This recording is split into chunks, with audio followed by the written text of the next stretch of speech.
네, 안녕하세요. 저는 전주 원도심 교육공동체 상임 대표를 맡고 있는 김종표입니다. 네, 저는 2013년부터 함께 해온 전주 원도심 교육공동체의 실무 양미라입니다.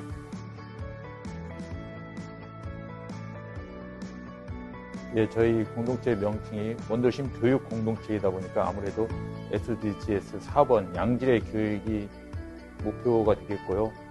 또 이제 교육공동체로서 지역사회와 지방자치단체 그리고 교육기관이 함께하는 거버넌스 체제를 구축하고 있기 때문에 지역의 특성을 반영한다면 함께하는 행복교육이라는 표현을 쓰고 싶습니다. 그리고 이제 저희 공동체에서는 자치단체와 교육기관 그리고 지역사회가 힘을 합쳐서 아동 청소년들의 건강한 성장을 돕는 교육 거버넌스 체제 구축을 목표로 하고 있습니다.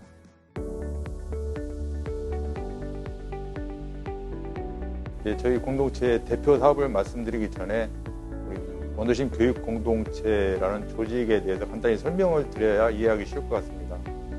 전주 원도심 교육공동체는 2012년에 출범을 했는데요. 당시 명칭이 전주의제 21이었죠. 지금의 전주지속협의 시민단체를 대표해서 제안을 했고요. 전주교육청과 전주시, 그러니까 교육기관과 지방자치단체가 함께 참여를 해서 인간이 함께하는 교육 거버넌스로 출범을 하게 됐습니다. 이게 이제 이 조직이 출범하게 된 배경에 대해서 간단히 설명을 드리면은 당시에 전주지속협에서 지역의 현재를 진단하고 미래의 발전 방향성을 찾는 지속가능 지표 개발 사업을 한창 시작하고 있던 때였습니다.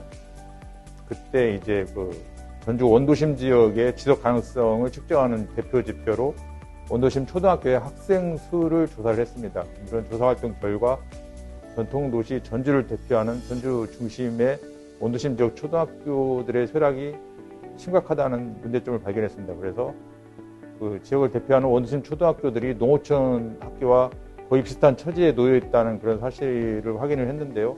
사실 당시의 사회 분위기가 농어촌 작은 학교를 지원해야 된다는 데는 굉장히 초점이 모아져 있었는데 원도심 학교는 도심 학교라는 그런 이유만으로 어떤 지원 대상에서도 제외되고 교육계나 지자체의 관심 밖으로 밀려나 있었습니다. 그런 차원에서 지표 활동을 하면서 원도심 학교에 대해서 좀 더 정확한 진단이 이루어졌는데요.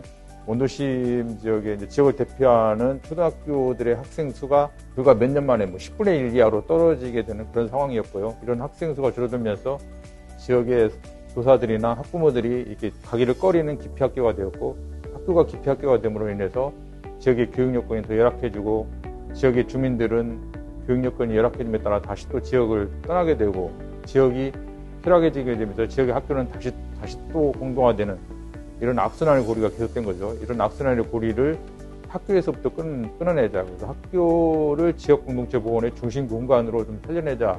이런 활동에 시민단체가 제안을 했고 지방자치단체와 교육기관이 이런 동의를 하면서 원도심 교육공동체라는 거버넌스 기구가 만들어졌습니다.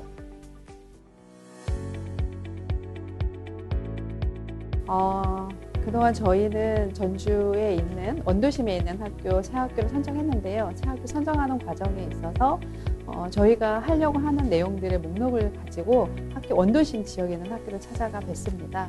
그래서 함께 하고자 하는 학교가 3개가 저희한테 세 곳이 왔고 그 3곳의 학교하고 저희가 지역하고 연계하는 프로그램들을 지역 자원 조사해서 프로그램을 만들어서 학교하고 연대해서 지역사회와 연결하는 작업들, 그런 작업들의 프로그램들이 한 차례씩 들어간 상황입니다. 다양한 지역에서 활동하고 있는 활동가들 중심으로 지역에 있는 자원을 조사를 해서 마을의 배움터다라고 하는 책자를 만들었습니다. 그 책자를 가지고 아이들 눈높이와 선생님들의 눈높이, 전문 서적이 아닌 그 눈높이의 책을 만들어서 그 지역에 있는 원도심에 있는 선생님들이 그 책자 하나로도 지역을 알 수 있게끔 저희가 책자를 만들어서 배포를 했고 그걸 할 수 있게끔 저희가 지원 사업도 진행을 했습니다.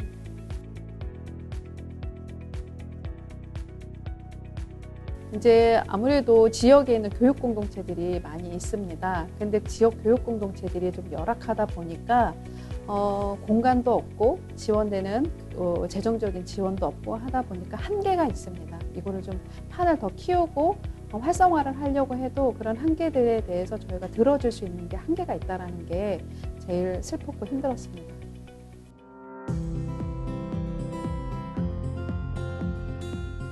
두 불의 집단이 문화와 조직에 진행하는 방식이 좀 많이 다릅니다.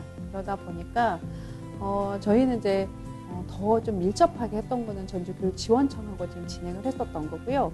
그런 전주교육지원청의 장학사님이 이 사업에 대해서 굉장히 많이 알고 계셔서 제가 사업 진행하는 데는 그렇게 이렇게 융통성 있게 저희가 잘 원활하게 진행이 됐었고요. 그거를 통해서 저희가 계속 협의하고 논의하는 체계들이 아주 유기적으로 그리고 원활하게 진행은 좀 됐었습니다. 근데 이제 이 교육 사업이라는 게 교육청의 사업이라고 생각하는 사람들이 좀 많고요. 그거에 대해서 시원도 그렇게 생각을 하고 있습니다. 그러다 보니까 이거를 인지하고 이거를 받아들이는 데 있어서 좀 한계가 있었던 것 같습니다. 지자체하고는. 근데 그러함에도 이거를 자꾸 이렇게 같이 협의하고 협력하려고 하는 부분에 있어서 서로 그 한계를 넘어서려고 했던 노력들, 그런 노력들은 다 지자체나 교육청이 좀 있었던 거고, 그 문화를 이어주는 거, 그리고 그 조직의 다름을 이어주는 게 중간 실무자로서는 조금 힘들었습니다.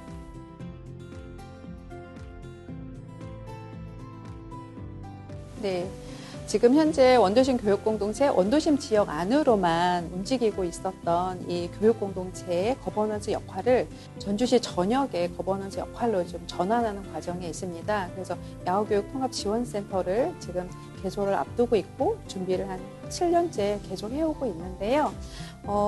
요게 개소가 되면 원도심 안에 있는 교육공동체의 지원뿐만이 아닌 전주지 권역의 마을 단위별로 교육공동체 활동하고 있는 곳들, 그것들을 지원해 줄 수 있는 사업이 좀 많아지고 확장이 될 것 같고요.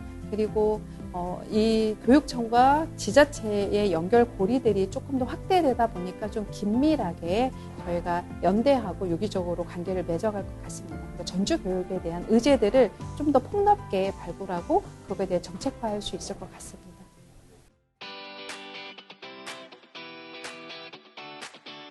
원도심 교육공동체라는 거버넌스 기구가 사실은 전례를 찾아보기 힘들었거든요. 2012년에 출범할 당시에 어떤 작은 학교 지원의 문제가 그 당시에는 농어촌 학교에 집중되어 있었습니다. 그래서 도시 지역의 작은 학교는 관심 바뀌었거든요.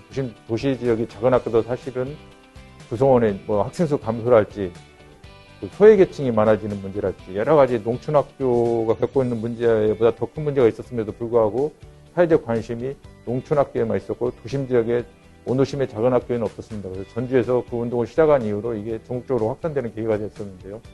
저는 이 전주 지역에서 원도심 작은 학교 문제가 어떤 지역 사회 문제로 부각이 되고 원도심 작은 학교를 살리기 운동이 어떤 거버넌스의 모델로 구축될 수 있었던 계기가 전주 지역의 시민사회의 끈끈한 응집력, 그리고 천년도시라고 부르죠. 전통도시 전주의 중심 공간의 문화예술 인프라, 그리고 공동체 도시를 지향하는 전주시의 도시 운영 철학이 한데 어우러진 결과물이라고 보고 있고요.